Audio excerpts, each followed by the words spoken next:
Bismillahirrahmanirrahim. Assalamualaikum warahmatullahi wabarakatuh. Perkenalkan, saya Madiha Aida Fitri dan dua teman saya, Maya Juniarti dan Nata Kinwara. Di sini kami dari kelompok 1 akan mempresentasikan hasil diskusi kami dalam mata kuliah Akidah Akhlak tentang materi Allah Subhanahu wa Ta'ala. Jadi, dalam materi Allah Subhanahu wa Ta'ala ini ada 9 bahasan. Di antaranya adalah wujud Allah Subhanahu wa Ta'ala, kemudian yang kedua tauhidullah Subhanahu wa Ta'ala, lalu makna la ilaha illallah, yang keempat hakikat dan dampak dua kalimat syahadat, kemudian hal-hal yang membatalkan kalimat syahadat, lalu ada al-asma wa sifat, ilmu Allah, ma'iyatullah, dan yang terakhir adalah syirik. Pembahasan yang pertama adalah tentang wujud Allah Subhanahu wa Ta'ala. Pembahasan tentang konsep Tuhan dalam Islam dimulai dari pembahasan tentang wujud dan akan berpusat pada keesaannya atau tauhid. Wujud Tuhan termasuk wujud metafisik yang tidak dapat diketahui melewati indera atau eksperimen empiris. Namun demikian bisa dibuktikan bahwa ia ada karena tidak semua yang tidak dapat diindra terbukti ada. Hanya saja alat ukur yang dipakai untuk menakar ada dan ketiadaannya memang berbeda dengan alat ukur wujud indrawi dan empiris karena keduanya memang berbeda wujud. Wujud adanya Allah Subhanahu wa Ta'ala adalah sesuatu yang badihiyah. Apa itu badihiyah? Badihiyah adalah segala sesuatu yang kebenarannya perlu dalil pembuktian. Tetapi karena sudah sangat umum dan mendarah daging, maka kebenaran itu tidak perlu lagi pembuktian. Namun demikian, untuk membuktikan wujud Allah Subhanahu wa Ta'ala dapat dikemukakan 3 dalil, antara lain dalil fitrah, dalil akal, dan dalil nakli. Yang pertama, dalil fitrah. Allah Subhanahu wa Ta'ala menciptakan manusia dengan fitrah bertuhan, atau dengan kata lain, setiap anak manusia dilahirkan sebagai seorang muslim. Rasulullah SAW bersabda, "Kullu mauludin yuladu 'alal fitrah, fa abawahu yuhawwidanihi aw yunasiranihi aw yumajjisanihi." Yang artinya, setiap anak dilahirkan dalam keadaan fitrah, maka ibu bapaknya lah yang akan berperan mengubah anak itu menjadi seorang Yahudi atau Nasrani atau Majusi. Hadis riwayat Bukhari. Fitrah dalam hadis ini bisa kita pahami dengan Islam karena Rasulullah SAW hanya menyebutkan kedua orang tua bisa berperan meyahudikan, menasranikan, dan memajusikan tanpa menyebut mengislamkan. Jadi hadis di sini bisa kita pahami setiap anak dilahirkan sebagai seorang muslim. Namun demikian, fitrah manusia tersebut barulah merupakan potensi dasar yang harus dipelihara dan dikembangkan. Apabila fitrah tersebut tertutup oleh beberapa faktor luar, manusia akan lari dan menentang fitrahnya sendiri. Yang kedua, dalil akal. Dengan menggunakan akal pikiran untuk merenungkan dirinya sendiri, alam semesta, dan lain-lainnya, seorang manusia bisa membuktikan adanya Tuhan atau adanya Allah Subhanahu wa Ta'ala. Al-Quran banyak mengemukakan ayat-ayat yang menggugah akal pikiran tersebut. Salah satunya adalah, "Dialah yang menciptakan kamu dari tanah, kemudian dari setetes air mani, sesudah itu segumpal darah. Kemudian dilahirkannya kamu sebagai seorang anak. Kemudian kamu dibiarkan hidup supaya kamu sampai kepada masa dewasa. Kemudian dibiarkan kamu hidup sampai tua. Namun di antara kamu ada yang diwafatkan sebelum itu. Kami perbuat demikian supaya kamu sampai kepada ajal yang ditentukan dan supaya kamu memahaminya." Quran Surat Al-Mu'min ayat 67. Yang ketiga adalah dalil nakli. Sekalipun secara fitrah manusia bisa mengakui adanya Allah Subhanahu wa Ta'ala dan dengan akal pikiran bisa membuktikannya, namun manusia tetap memerlukan dalil nakli atau dalil yang berasal dari Al-Quran dan As-Sunnah. Untuk apa? Karena untuk membimbing manusia mengenal Tuhan yang sebenarnya, yaitu Allah Subhanahu wa Ta'ala. Sebab fitrah dan akal tidak bisa menjelaskan siapa Tuhan yang sebenarnya itu. Banyak sekali dalil nakli ini. Dua di antaranya adalah kalau Allah Ta'ala huwal awalu wal akhiru wal zahiru wal batinu wa huwa bikulli syai'in alim, yang artinya dialah yang awal dan yang akhir, yang zahir dan yang batin, dan dia maha mengetahui segala sesuatu. Quran Surat Al-Hadid ayat 3. Yang kedua, kalau Allah Ta'ala kul huwallahu ahad, yang artinya katakanlah dialah Allah yang Maha Esa. Quran Surat Al-Ikhlas ayat 1. Nah, sekarang kita memasuki pembahasan yang kedua, yaitu mengenai Tauhidullah Subhanahu wa Ta'ala. Esensi iman atau wujud iman kepada Allah Subhanahu wa Ta'ala adalah tauhid, yaitu mengesahkan Allah baik dalam zat, asma wa sifat atau nama-nama dan sifat-sifat Allah, maupun af'al atau perbuatannya. Secara sederhana, tauhid dibagi dalam 3 tahapan atau 3 tingkatan. Di antaranya tauhid rububiyah, tauhid mulkiyah, dan tauhid ilahiyat. Yang pertama adalah tauhid rububiyah, yaitu mengimani Allah Subhanahu wa Ta'ala sebagai satu-satunya Rabb atau Tuhan. Secara etimologis atau bahasa, kata Rabb memiliki banyak arti, antara lain seperti menumbuhkan, mengembangkan, mendidik, memelihara, memperbaiki, dan lain-lain. Namun untuk lebih sederhana, dalam hubungannya dengan rububiyatullah atau tauhid rububiyah, diambil beberapa arti saja, antara lain mencipta, memberi rezeki, memelihara, mengelola, dan memiliki. Dalam Quran Surat Fatir ayat 3, Allah Subhanahu wa Ta'ala berfirman, "Hai manusia, ingatlah akan nikmat Allah kepadamu. Adakah pencipta selain Allah yang dapat memberikan rezeki kepada kamu dari langit dan bumi? Tak ada Tuhan yang berhak disembah selain Dia. Maka mengapakah kamu berpaling dari ketauhidan?" Yang kedua adalah tauhid mulkiyah, yaitu mengimani Allah Subhanahu wa Ta'ala sebagai satu-satunya Malik atau raja.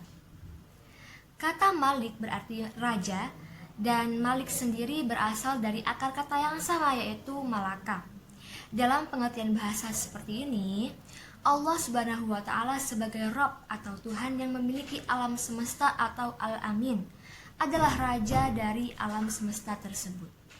Dalam hal ini, Allah Subhanahu wa Ta'ala bebas melakukan apa saja yang dikehendakinya terhadap alam semesta. Di sini berarti Allah Subhanahu wa Ta'ala adalah Malik atau raja, dan alam semesta adalah mamluk atau yang memiliki atau hamba. Kalau Allah Ta'ala fil Qur'anil Karim, lillahi mulkus samawati wal ard wa ma fihinna wa huwa ala kulli syai'in qadir. Yang artinya, kepunyaan Allah lah kerajaan langit dan bumi dan apa yang ada di dalamnya, dan Dia maha kuasa atas segala sesuatu. Quran Surat Al-Ma'idah ayat 120. Yang ketiga adalah tauhid ilahiyat, yaitu mengimani Allah Subhanahu wa Ta'ala sebagai satu-satunya ilah. Kata ilah di sini berasal dari kata alaha atau alif, lam, dan ha yang memiliki arti atau makna tentram, tenang, lindungan, cinta, dan sembah atau abadah. Semua kata-kata ini relevan atau berhubungan dengan sifat-sifat dan kekhususan zat Allah Subhanahu wa Ta'ala, seperti dalam Al-Quran Surat Ar-Ra'd ayat 28. Alladzina amanu wa tatma'innu qulubuhum bidzikrillah, ala bidzikrillah tatma'innul qulub, yang artinya orang-orang yang beriman dan hati mereka menjadi tentram dengan mengingat Allah. Ingatlah, hanya dengan mengingat Allah lah hati menjadi tentram.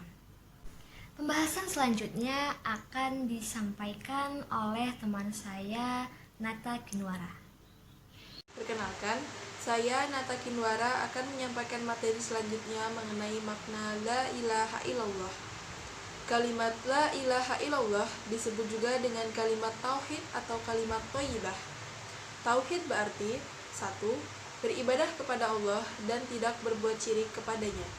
Kedua, keyakinan tentang keesaan Allah sebagai satu-satunya zat yang patut disembah.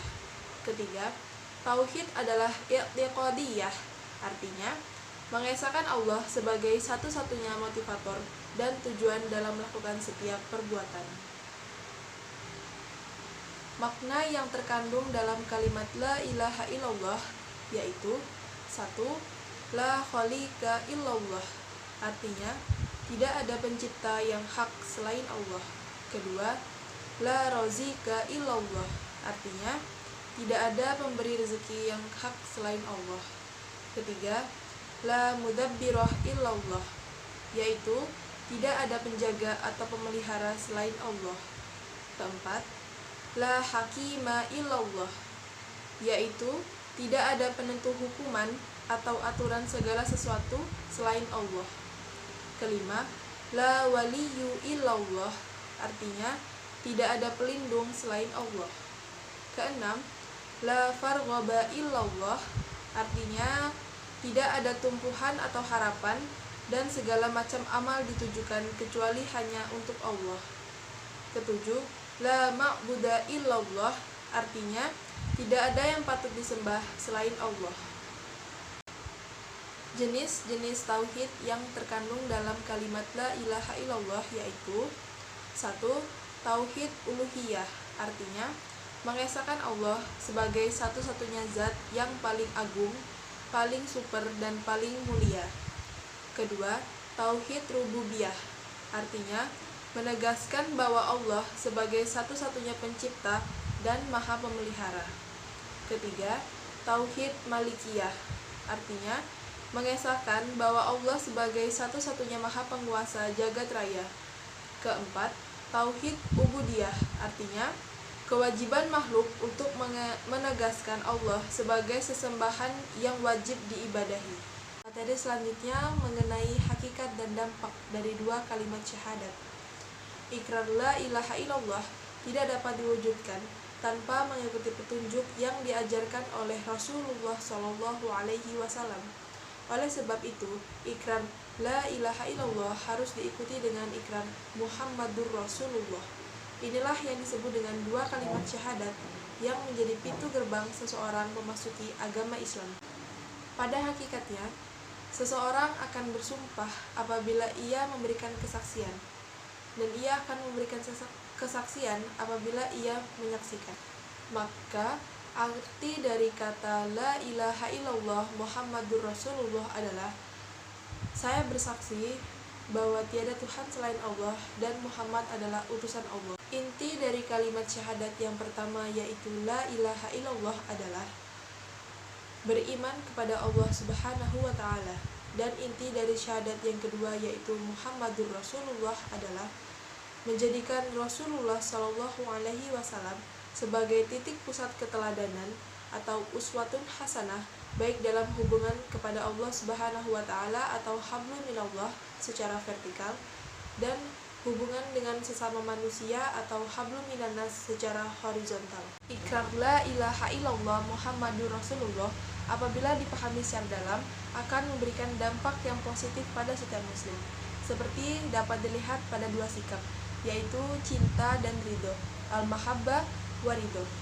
Seorang muslim yang mengikrarkan dua kalimat syahadat akan memberikan cintanya yang pertama dan utama kepada Allah, dan yang kedua kepada Nabi Muhammad SAW, dan jihad fi sabilillah. Selain rasa cinta, seorang muslim yang mengikrarkan dua kalimat syahadat akan memiliki rasa ridho terhadap semua keputusan Allah, ridho terhadap semua peraturan-peraturan Allah, ridho terhadap Allah dan Rasulnya tanpa ada rasa tidak puas sedikit pun di hati. Cinta dan ridho dapat diwujudkan dalam bentuk sikap, yaitu taat kepada Allah Subhanahu wa Ta'ala dan Rasulnya, mematuhi semua aturan agama Islam sebagai satu-satunya agama yang diridhoi Allah Subhanahu wa Ta'ala. Selanjutnya, saya akan membahas materi tentang hal-hal apa saja yang membatalkan kalimat syahadat. Menurut Said Hawa dalam bukunya Al-Islam, banyak orang-orang muslim keliru mengira jika mereka sudah melafalkan kalimat syahadat atau sudah memiliki nama yang islami, tidak ada perbuatan yang dapat membatalkan keislamannya atau kalimat syahadatnya. Berikut adalah hal-hal yang dapat membatalkan kalimat syahadat. Yang pertama, bertawakal bukan kepada Allah Subhanahu wa Ta'ala. Yang kedua, tidak mengakui bahwa nikmat lahir maupun batin berasal dari Allah Subhanahu wa Ta'ala. Yang ketiga, beramal dengan tujuan selain Allah Subhanahu wa Ta'ala. Yang keempat, memberikan hak menghalalkan atau mengharamkan, memerintah atau melarang, memberikan syariat atau hukum kepada selain Allah Subhanahu wa Ta'ala. Yang kelima, taat secara mutlak kepada selain Allah Subhanahu wa Ta'ala. Yang keenam, tidak menegakkan hukum Allah, seperti tidak mengerjakan sholat contohnya. Yang ketujuh, membenci Islam seluruh atau sebagainya. Yang kedelapan, mencintai kehidupan dunia melebihi kehidupan akhirat atau menjadikan dunia segala-galanya. Yang kesembilan, memperolok-olok hukum Allah, memperolok-olok orang-orang yang menegakkan keduanya, dan memperolok-olok Nah, sekarang kita memasuki pembahasan yang keenam, yaitu al-asma wa sifat. Al-asma adalah jamak dari kata ismun yang artinya nama. Jadi al-asma di sini berarti nama-nama. Dan as-sifat adalah jamak dari kata sifatun yang berarti sifat. Jadi as-sifat di sini memiliki arti sifat-sifat. Al-asma wa sifat berarti Allah Subhanahu wa Ta'ala memiliki nama-nama dan sifat-sifat yang menunjukkan kemahasempurnaannya, sebagaimana disebutkan di dalam kitab suci Al-Quran dan sunnah Rasulullah Shallallahu Alaihi Wasallam. Metode iman dengan al-asma wa sifat ini terbagi menjadi dua, yaitu isbat dan nafiu. Apa itu isbat? Isbat adalah mengimani bahwa Allah Subhanahu wa Ta'ala memiliki al-asma wa sifat yang menunjukkan kemahasempurnaannya. Seperti misalnya Allah Maha mendengar, Maha melihat, Maha mengetahui, Maha bijaksana, Maha adil, dan lain sebagainya. Kemudian nafiu maksudnya adalah menafikan atau menolak segala al-asma wa sifat yang menunjukkan ketidaksempurnaan Allah Subhanahu wa Ta'ala. Misalnya dengan menafikan atau menolak adanya makhluk yang menyerupai Allah Subhanahu wa Ta'ala, atau menafikan adanya anak dan orang tua dari Allah, dan masih banyak lagi.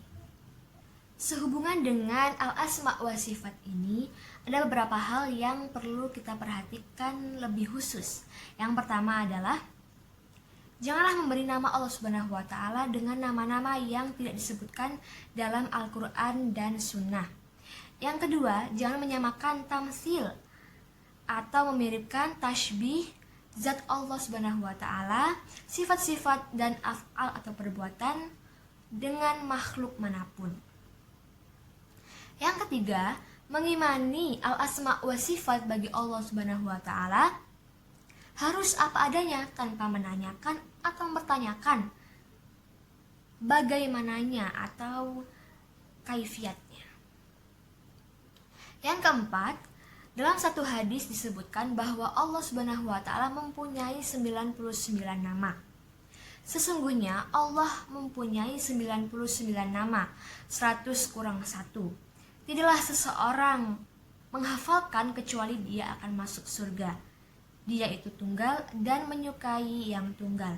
Hadis riwayat Bukhari Muslim. Hadis ini bukan membatasi nama-nama Allah Subhanahu wa Ta'ala hanya 99 saja, karena masih ada nama-nama lain yang belum disebutkan dalam 99 al-asmaul husna itu. Tetapi disebutkan dalam hadis-hadis lain seperti Al-Hanan, Al-Manan, Al-Badi, Al-Mughith, Al-Kafil, dan lain sebagainya. Yang kelima, di samping istilah al-asmaul husna ada lagi istilah Ismullah al-a'dham, yaitu nama-nama Allah Subhanahu wa Ta'ala yang dirangkai di dalam doa, antara lain seperti Ya Allah, sesungguhnya aku memohon kepada Engkau, sesungguhnya aku bersaksi bahwa sesungguhnya Engkau adalah Allah yang tiada Tuhan melainkan Engkau, yang Maha Esa, tempat segala sesuatu bergantung, yang tiada beranak dan tiada pula dianakkan, dan tiada apapun yang setara dengannya. Hadis riwayat Abu Daud, Tirmidzi, Nasai, dan Ibnu Majah. Pembahasan selanjutnya akan dilanjutkan oleh teman saya Maya Juniarti. Selanjutnya yaitu ilmu Allah. Allah Subhanahu wa Ta'ala mempunyai ilmu yang tidak terbatas. Dia mengetahui apa yang ada di bumi dan apa yang ada di langit. Allah Subhanahu wa Ta'ala menuangkan sebagian kecil dari ilmunya kepada umat manusia melalui ayat kauliyah dan ayat kauniyah. Adapun apa yang dimaksud dengan ayat kauliyah dan ayat kauniyah yaitu yang pertama, ayat-ayat kauliyah atau yang biasa disebut dengan wahyu. Secara lugawi, wahyu memiliki pengertian yang bermacam-macam, antara lain yaitu yang pertama, ilham fitri, yaitu seperti wahyu yang diberikan kepada ibu Nabi Musa untuk menyusukan Musa yang masih bayi. Yang kedua yaitu isyarat, seperti yang diwahyukan oleh Nabi Zakaria kepada kaumnya untuk bertasbih pagi dan sore. Yang ketiga yaitu perintah Allah kepada malaikat untuk mengerjakan sesuatu, seperti perintah Allah kepada malaikat untuk membantu kaum muslimin dalam perang Badar. Selanjutnya yaitu ayat-ayat kauniyah atau alam semesta. Ayat-ayat kauliyah mengisyaratkan kepada umat manusia untuk mencari ilmu dari alam semesta atau kauniyah. Oleh sebab itu, manusia harus berusaha membacanya, mempelajari, menyelidiki, serta merenungkannya untuk mengambil kesimpulan-kesimpulan. Dengan mempelajari, mengamati, menyelidiki, dan merenungkan alam semesta dengan segala isinya, manusia dapat melahirkan berbagai disiplin ilmu seperti kosmologi, astronomi, botani, meteorologi, geografi, zoologi, antropologi, dan psikologi. Ada beberapa hikmah yang dapat dipetik oleh setiap orang yang beriman dengan ilmu Allah Subhanahu wa Ta'ala. Yang pertama yaitu membuat manusia sadar betapa tidak berartinya dirinya di hadapan Allah Subhanahu wa Ta'ala. Sebab ilmu yang dimiliki oleh seluruh umat manusia hanyalah ibarat setitik air di laut. Yang kedua yaitu dengan menyadari bahwa ilmu Allah Subhanahu wa Ta'ala luas. Tidak ada satupun betapapun kecil dan halusnya yang luput dari ilmu Allah. Maka manusia dapat mengontrol tingkah laku, ucapan, dan amalan batinnya sehingga selalu sesuai dengan apa yang diridhoi oleh Allah Subhanahu wa Ta'ala. Yang ketiga yaitu keyakinan terhadap ilmu Allah bisa menjadi terapi yang ampuh untuk segala penyelewengan, penipuan, dan kemaksiatan lainnya. Materi selanjutnya yaitu ma'iyatullah. Ma'iyah berasal dari kata ma'a, artinya bersama. Ma'iyatullah berarti kebersamaan Allah Subhanahu wa Ta'ala. Di dalam kitab suci Al-Quran, kita menemukan kata ma'a yang menghubungkan antara Allah Subhanahu wa Ta'ala dengan manusia secara umum. Al-Ma'iyah dibedakan menjadi dua, yaitu yang pertama Al-Ma'iyah Al-Amah dan yang kedua yaitu Al-Ma'iyah Al-Hasanah. Yang pertama ada Al-Ma'iyah Al-Amah, yaitu Allah Subhanahu wa Ta'ala selalu bersama seluruh manusia, baik yang mukmin maupun yang kafir, yang taat maupun yang durhaka, yang muda ataupun yang tua. Dan Allah Subhanahu wa Ta'ala mempunyai sifat maha mengetahui, maha melihat, dan maha mendengar. Dengan tiga sifat itu, Allah mampu mengontrol segala sikap dan tingkah laku umat manusia. Allah Subhanahu wa Ta'ala sungguh maha baik terhadap manusia, tanpa membedakan yang mukmin dengan yang kafir atau yang taat dengan durhaka. Semua diberi oleh Allah rezeki dan semua dianugerahi oleh Allah nikmat yang tidak terkira banyaknya. Oleh sebab itu, Allah Subhanahu wa Ta'ala memerintahkan kepada manusia untuk berbuat ihsan sebagaimana Allah Subhanahu wa Ta'ala telah berbuat ihsan kepada mereka. Dan lagi pula, bukanlah sangat logis dan wajar sekali kalau ihsan dibalas dengan ihsan. Yang kedua itu Al-Ma'iyah Al-Hasanah, yaitu tidak semua manusia dapat merespon muraqabatullah dan ihsanullah sebagaimana mestinya. Malah banyak yang tidak menyadari bahwa setiap hari, setiap jam, setiap menit, setiap detik, dirinya selalu di bawah pengawasan Allah Subhanahu wa Ta'ala yang maha mengetahui, maha melihat, dan maha mendengar. Akibatnya, banyak manusia yang berbuat semena-mena, merugikan manusia dan kemanusiaan. Begitu juga banyak yang tidak tahu terima kasih kepada Allah Subhanahu wa Ta'ala terhadap apa yang telah diberikan oleh Allah kepadanya. Hanya orang-orang yang benar-benar berimanlah dan dapat merespon muraqabatullah dan ihsanullah. Di antara sifat-sifat orang yang beriman yang dapat merespon muraqabatullah dan ihsanullah adalah sifat sabar dan takwa. Sabar dalam seluruh dimensinya. Takwa dalam pengertian berusaha optimal melaksanakan perintah Allah Subhanahu wa Ta'ala dan optimal meninggalkan larangannya. Maka Allah Subhanahu wa Ta'ala menjanjikan akan memberikan Al-Ma'iyah Al-Hasanah, atau dengan kata lain, mereka akan mendapatkan dukungan dan kemenangan dari Allah Subhanahu wa Ta'ala. Dalam sejarah, kita bisa melihat hasil nyata dari Al-Ma'iyah Al-Hasanah pada kisah Nabi Musa dan Nabi Harun alaihi wasallam. Dari kisah Nabi Muhammad SAW dan sahabat beliau Abu Bakar As-Siddiq di waktu keduanya berada di Gua Sur dalam perjalanan hijrah ke Madinah. Kita semua tahu apa yang terjadi kemudian.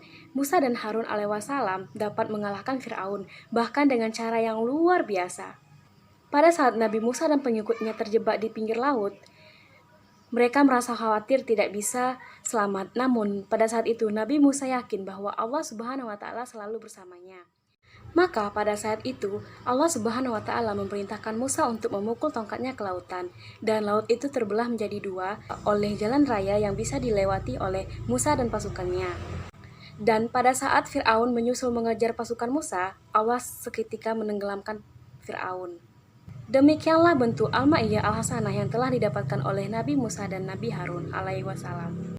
Al-Ma'iyah yang didapatkan oleh Nabi Muhammad SAW dan Abu Bakar As-Siddiq radhiyallahu, yaitu tak kalah beliau berdua bersembunyi di Gua Sur. Dan pada saat itu musuh sudah berada di luar mulut gua. Tapi Allah Subhanahu wa taala menyelamatkan mereka dengan cara yang luar biasa. Seperti yang kita ketahui, orang-orang kafir tidak memeriksa ke dalam gua karena mereka melihat di mulut gua ada burung merpati yang bertelur di dalam sarangnya dan laba-laba bertengger di jaringan yang masih utuh. Logika saja, kalau ada orang yang melewati gua tersebut, pasti merpati itu akan terbang dan jaring laba-laba tersebut akan rusak. Inilah Al-Ma'iyah Al-Hasanah yang didapatkan oleh Nabi Muhammad SAW dan sahabatnya Abu Bakar As-Siddiq. Materi yang terakhir yaitu syirik. Syirik adalah mempersekutukan Allah Subhanahu wa taala dengan makhluknya, baik dalam dimensi rububiyah, mulkiyah maupun ilahiyah, secara langsung atau tidak, secara nyata atau terselubung. Dalam dimensi rububiyah, misalnya meyakini adanya makhluk yang mampu menolak segala kemudaratan dan meraih segala kemanfaatan, atau dapat memberikan berkat seperti meyakini para wali Allah, sehingga dia minta bantuan kepada mereka untuk menolak petaka atau meraih keuntungan. Dalam dimensi mulkiyah, misalnya mematuhi sepenuhnya para penguasa non-muslim, bukan terpaksa, di samping menyatakan patuh kepada Allah Subhanahu wa taala. Padahal pemimpin non-muslim itu menghalalkan apa yang diharamkan oleh Allah Subhanahu wa taala. Dalam dimensi ilahiyah, misalnya berdoa kepada Allah Subhanahu wa taala melalui perantara orang yang sudah meninggal dunia. Dilihat dari sifat dan tingkat sanksinya, syirik dapat dibedakan menjadi dua, yaitu yang pertama, syirik besar. Syirik besar adalah menjadikan bagi Allah Subhanahu wa taala sekutu yang dia berdoa kepadanya seperti berdoa kepada Allah, takut harap dan cinta kepadanya seperti kepada Allah, atau melakukan satu bentuk ibadah kepadanya seperti ibadah kepada Allah. Syirik besar itu ada yang zahirun jaliyun, nampak nyata seperti menyembah berhala, matahari, bulan, bintang, malaikat, benda-benda tertentu, mempertuhankan Isa Al-Masih, dan lain-lain. Ada juga yang batinun kafiyun atau tersembunyi, seperti berdoa kepada orang yang sudah meninggal, meminta pertolongan kepadanya untuk dikabulkan keinginannya, atau meminta disembuhkan dari penyakit, dihindarkan dari bahaya, dan lain sebagainya. Disebut khafiyun atau tersembunyi karena yang berdoa tidak pernah mengakui bahwa ia meminta kepada seseorang yang sudah mati. Dia menganggap orang mati itu hanya sebagai perantara supaya doanya dikabulkan oleh Allah Subhanahu wa taala. Allah Subhanahu wa taala berfirman, "Sesungguhnya Allah tidak akan mengampuni dosa syirik dan Dia mengampuni segala dosa yang selain itu bagi siapa yang dikehendakinya. Dan barang siapa yang mempersekutukan Allah, maka sungguh ia telah berbuat dosa yang besar." Dalam hal ini, bukan berarti Allah menutup pintu tobat bagi orang yang syirik, sebab Allah akan mengampuni dosa apapun kalau yang bersangkutan bertobat kepadanya. Tapi apabila seorang musyrik tidak bertobat sebelum meninggal, dunia pintu keampunan sudah tertutup baginya, dan di akhirat nanti dia akan dimasukkan oleh Allah ke neraka. Yang terakhir yaitu syirik kecil. Syirik kecil adalah semua perkataan dan perbuatan yang akan membawa seseorang kepada kemusyrikan. Syirik kecil termasuk dosa yang dikhawatirkan akan mengantarkan pelakunya kepada dosa besar. Jika orang yang melakukan syirik kecil meninggal sebelum bertobat, dan di akhirat ternyata Allah tidak berkenan mengampuninya, maka ia akan masuk neraka. Di antara amal perbuatan yang termasuk syirik kecil yaitu yang pertama, bersumpah dengan selain Allah. Barang siapa yang bersumpah dengan selain nama Allah, ia telah kufur atau syirik. Hadis riwayat Tirmizi. Yang kedua yaitu memakai azimat untuk menolak bahaya atau memurahkan rezeki. Barang siapa yang mengantungkan diri kepada azimat, maka ia telah berbuat syirik. Hadis riwayat Ahmad. Yang ketiga yaitu menggunakan mantra-mantra untuk menolak kejahatan, pengombatan, dan sebagainya. Sesungguhnya, mantra, azimat, dan guna-guna itu adalah perbuatan syirik. Hadis riwayat Ibnu Hibban. Yang keempat yaitu sihir. Barang siapa yang membuat satu simpul kemudian dia meniupinya, maka sungguh ia telah menyihir. Dan barang siapa menyihir, sungguh ia telah berbuat syirik. Hadis riwayat Nasyai. Yang kelima yaitu ramalan atau perbintangan, biasa disebut dengan astrologi. Barang siapa mempelajari salah satu cabang dari perbintangan, maka dia telah mempelajari sihir. Hadis riwayat Abu Daud. Yang keenam yaitu bernazar kepada selain Allah. Barang siapa yang bernazar untuk berbuat taat kepada Allah, maka hendaklah dia laksanakan nazarnya itu. Dan barang siapa yang bernazar untuk mendurhakai Allah, maka janganlah dia mendurhakai dirinya. Hadis riwayat Bukhari. Yang ketujuh yaitu menyembelih binatang atau mempersembahkan korban bukan kepada Allah Subhanahu wa taala. Dari Ali radhiyallahu Rasulullah Shallallahu alaihi wasallam bersabda kepadaku dengan 4 kalimat yaitu Allah melaknat orang yang menyembelih untuk selain Allah. Allah melaknat orang yang melaknat kedua orang tuanya. Allah melaknat orang yang melindungi penjahat. Dan Allah melaknat orang yang mengubah batas tanah miliknya. Hadis riwayat Muslim. Dan yang terakhir yaitu riya. Riya hakikatnya adalah melakukan sesuatu karena ingin dilihat atau ingin dipuji orang lain. Apabila seseorang melakukan sesuatu hanya karena ingin dipuji orang lain, maka berarti ia telah melakukan syirik kecil. Inilah yang paling ditakuti oleh Rasulullah SAW pada umatnya. Demikianlah presentasi yang dapat kami sampaikan dari kelompok 1 di kesempatan kali ini. Kami memohon maaf atas segala khilaf dan kekurangan. Terima kasih atas perhatiannya. Jazakallahu syukri ala halawatil istima' wa faikul ihtiram fajazakumullahu khairan. Wassalamualaikum warahmatullahi wabarakatuh.